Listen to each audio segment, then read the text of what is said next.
నిర్మాణానికి ప్రధానమంత్రి జనజాతి ఆదివాసీ న్యాయ మహా అభియాన్ కింద ఉపాధి హామీ పథకం కింద రాష్ట్ర నిధులతోటి శ్రీకారం చుట్టాం.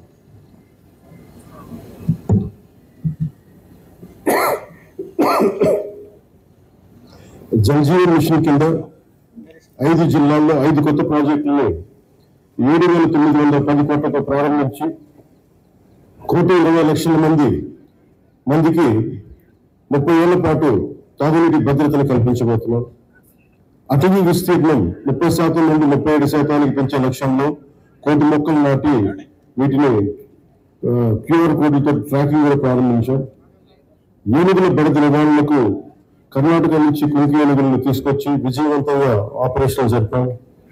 ఎకో టూరిజం అభివృద్ధికి అరకులో వుడెన్ బ్రిడ్జ్ నగర వన యోజన కింద 1,122 కోట్లతో 60 ప్రాజెక్టులు చేపట్టాం.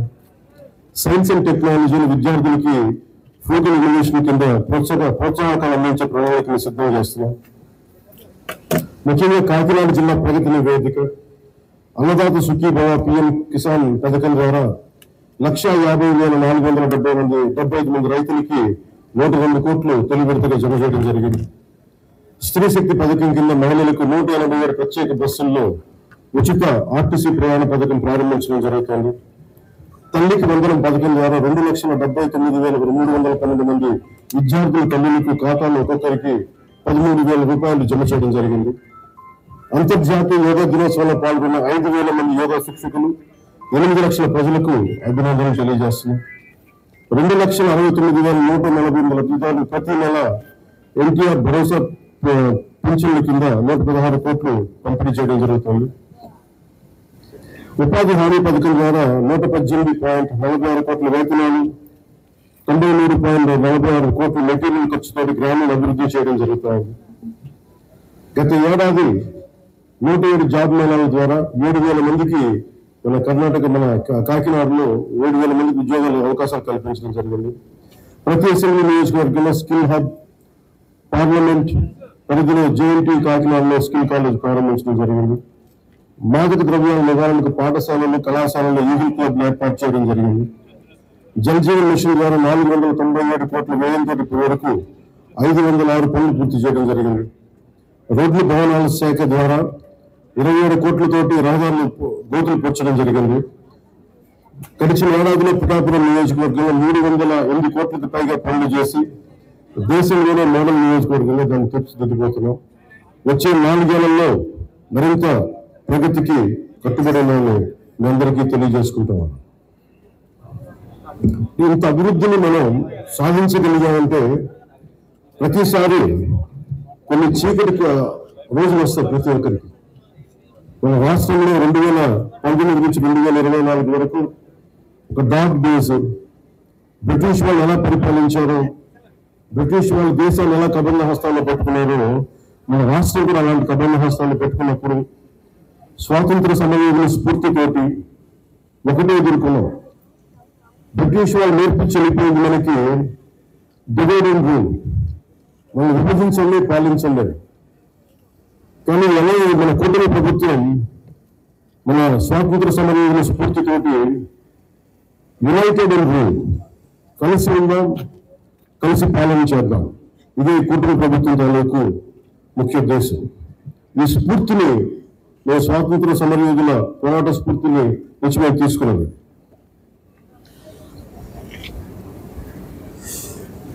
ప్రతి ఒక్కరికి స్కూల్ పిల్లలకు కానీ పెద్దవాళ్ళకి కానీ ఆగస్టు 15న ఒక ఆనవాయితీగా కాకుండా దీన్ని మనం గుండె లోతు నుంచి చేసుకోవాల్సిన అవసరం చాలా ఉంది. దీనికి వెనకాల ఎంత కష్టపడ్డారు నేను ట్వీట్ కూడా చేశాను. ఇదే రోజు నిన్న ఆగస్టు 14న లాహోర్ డిక్లరేషన్ సమయంలో దేశ విభజన జరుగుతున్నప్పుడు కరెక్ట్గా 9 నెలల ముందు, సంవత్సరం ముందు దేశ విభజన జరుగుతున్నప్పుడు లాహోర్ కూడా పాకిస్తాన్లో వెళ్ళిపోద్ది అని తెలియదు ఎవరికి. సడన్ గా డిక్లేర్ చేయగలం. దానివల్ల అక్కడ ఉన్న ప్రజలు, భారతదేశ ప్రజలందరూ వెళ్ళిపోవాలి ఇక్కడి నుంచి అని చెప్పి మత ప్రాతిపదికన పంపించేస్తే అది ఎంత దారుణాలు జరిగినాయి అంటే ఆగస్టు 14 వరకు అక్కడ రాత్రికి రాత్రి కొన్ని దశాబ్దాలుగా, కొన్ని శతాబ్దాలుగా వాళ్ళ దేశం వాళ్ళ ప్రాంతం అనుకున్నది పరాయి దేశం అయిపోయి అక్కడి నుంచి పారిపోయి ప్రాణాలను అరచేతులు పెట్టుకుని రావాల్సి వచ్చిన పరిస్థితులు. అలాంటి పరిస్థితుల్లో ఒకవైపు పంజాబ్ లో మహిళలు సామూహిక మానభంగాలు గురవుతుంది. చాలా నిర్దాక్షిణ్య పరిస్థితుల్లో ఉండి అంటే మన స్వాతంత్రం చాలా తేలిక సంపాదించుకున్నాం. కేవలం ఎవరి నాలుగు అహింసా విధానాల ద్వారా మనం సంపాదించుకున్నాం అంటాం. కానీ వాస్తవానికి మన స్వాతంత్రం రావడానికి చాలా హింస జరిగింది. మనం ఎంచుకున్నది ప్రప్రథమంగా అహింస విధానాలు కావచ్చేమో కానీ దేశాల నుంచి విడిపోవాలనుకున్న వాళ్ళు మటుకు హింసనేమన్నారు. అది ఈ రోజుకి దేశ విభజన జరిగినప్పటి నుంచి ఈ రోజు మన ఆపరేషన్ సింధూర్ దాకా మత ప్రాతిపాదికన హింస జరుగుతూనే ఉంది. ఎక్కడ కూడా భారతదేశం తన లౌకిక విధానాన్ని ఎప్పుడు మర్చిపోలేదు. దేశ విభజన జరిగిన తర్వాత మనకి మతాన్ని సంబంధం లేకుండా భారతదేశ సార్వభౌమత్వాన్ని గౌరవించి లౌకికవాదాన్ని ముందుకు తీసుకెళ్లే ఉద్దేశంతో మనం మతాలకు సంబంధం లేకుండా ఒక అబ్దుల్ కలాం గారిని కానీ ఎవరినైనా సరే మనం ప్రెసిడెంట్స్ గా తీసుకున్నాం, విందుల్లోకి తీసుకున్నాం. కానీ ఇది పాకిస్తాన్లో లేదు. పాకిస్తాన్లో ఎవరిని కూడా ఒక హిందూ క్రికెటర్ కానీ ఉంటే వాళ్ళు వెళ్ళిపోయే విధానం కానీ అలాగే ఒక హిందూ ఒక బలమైన స్థానాలు కనిపించే నాయకులు కానీ ఎక్కడ కనిపించరు.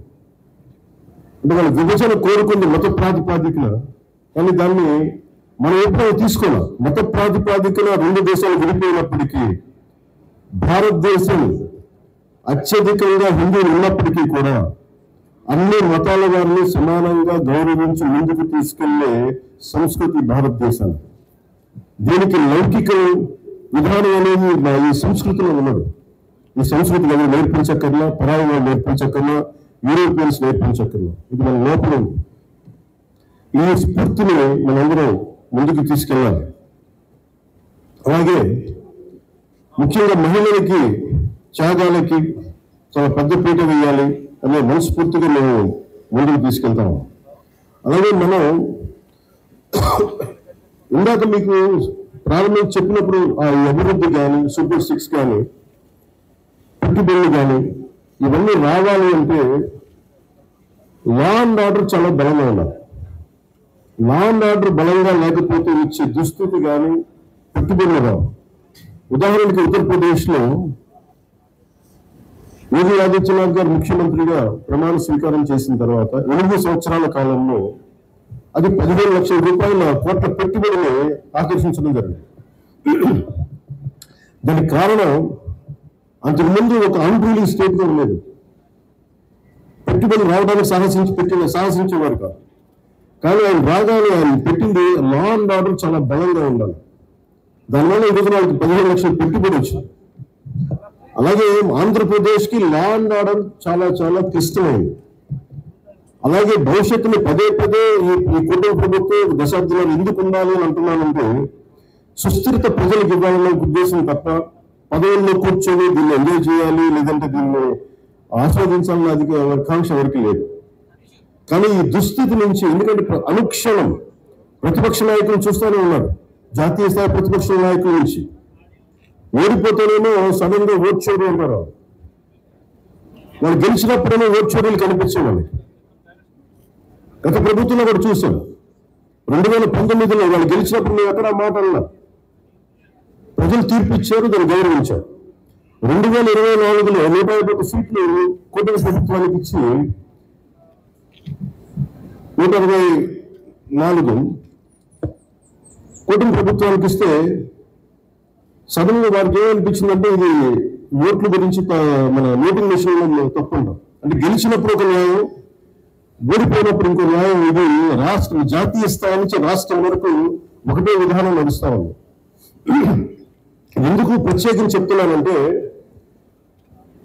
విదేశాలకి భారతదేశపు అభివృద్ధిని చూడకూడదనుకున్న దేశాలన్నిటికీ కూడా అంతర్గతంగా అస్థిరత సృష్టించడం వాడి విధానం.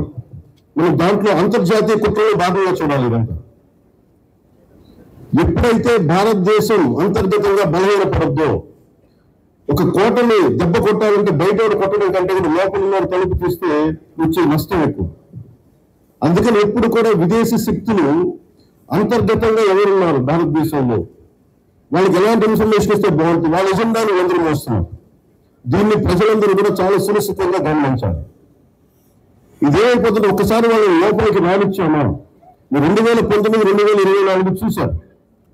రోడ్డు మీదకి రావాలంటే భయాలు వచ్చినాయి ఒక్కొక్కరికి. ఈ రోజున కూటమి ప్రభుత్వాన్ని తిట్టడానికి ఎవరు ఇబ్బంది పట్టట్లా. దేనికంటే ఇది ప్రజాస్వామ్యం, దీన్ని గౌరవించడానికి ప్రతి ఒక్కరికి మాట చెప్పేది. మీరు ఒక బాధ్యతగా మాట్లాడాలి, సద్విమర్శలు సంపూర్ణంగా స్వీకరించే పరిస్థితులు ఉన్నాయి. కానీ గత ప్రభుత్వంలో చూస్తే విమర్శ చేయడానికి బాగా భయపడేవాళ్ళు, పోలీసు అధికారులు డ్యూటీ చేయడానికి భయపడేవాళ్ళు, అధికారులు అన్ని సివిల్ డిపార్ట్మెంట్స్ ప్రతి ఒక్కరు కూడా భయపడేవాళ్ళు, అడ్డగోలుగా దోచేసుకున్నారు.